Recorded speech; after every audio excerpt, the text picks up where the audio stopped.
matter what he does and how much he wins, President Trump just can't seem to make the left happy.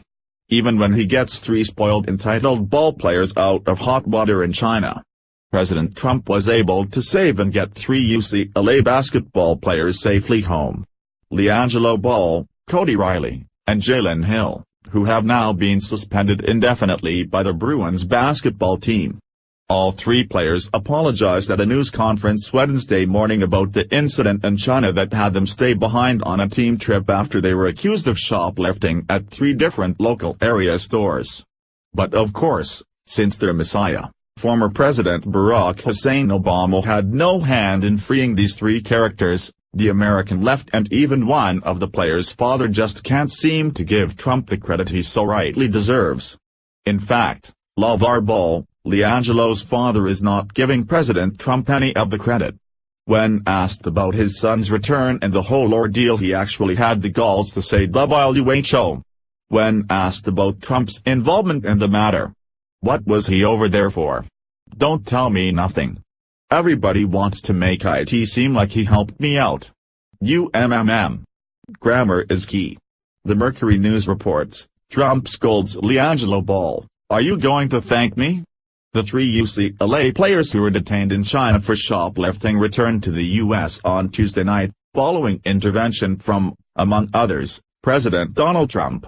As immensely relieved as LiAngelo Ball, Jalen Hill and Cody Riley must be to have been allowed to leave so quickly, not to mention to have avoided prison sentences, they came back to calls for strong punishments from the school, and a chiding from the president. Do you think the 3 UCLA basketball players will say thank you, President Trump? They were headed for 10 years in gaol. Trump tweeted Wednesday. Among those insisting that the trio be suspended for the entire season was Los Angeles Times columnist Bill Plask, who wrote Tuesday, if the 3 students had any sort of involvement in something so appallingly entitled and dumb while on a school trip to a foreign country, UCLA's next move should be clear. School authorities should say welcome home, and see you next season. The 3 Bruins were reportedly accused of stealing sunglasses from a Louis Vuitton store adjacent to the team's hotel where it was staying in Hangzhou, as part of a week-long trip that involved playing a game in Shanghai against Georgia Tech. Ball, Hill and Riley were released on bail in time for the game, but they were benched by coach Steve Alford. Now that they are back in Los Angeles, it remains to be seen when they will be allowed to play. During halftime of a nationally televised game Tuesday between number 1 Duke and number 2 Michigan State, ESPN's Jay Williams disagreed with fellow analyst Seth Greenberg's vehement assertion that the 3 players should sit out the season. Williams said they should be suspended for a couple of games, adding, "We're talking about kids." Greenberg exclaimed, "I don't care about kids. You're taking your team to another country, a different culture. They steal things in 3 different stores, allegedly. To me, that's egregious. They should not be able to play this year. This is an embarrassment," Greenberg went on. The arrest of the players coincided with a trip to Asia by Trump, who added an unexpected item to his agenda when he asked Chinese President Xi Jinping to help resolve their case. The basketball players, by the way, I know a lot of people are asking. I will tell you, when I heard about it 2 days ago, I had a great conversation with President Xi, Trump said Tuesday while aboard Air Force One in Manila.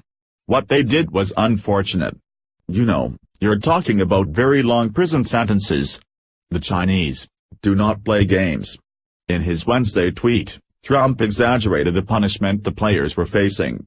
According to a blog that specializes in decoding the Chinese criminal justice system, the players could have received prison sentences of anywhere between 1 and 4 years under the worst-case scenario, punishment that likely would have been mitigated by the players' ages and the fact that they appeared to be cooperating with authorities.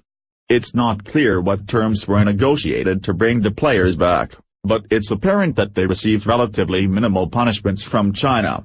Now it's up to UCLA, possibly with some input from the Pac-12 conference, to determine how the 3 freshmen should atone for what is a very embarrassing incident for the school.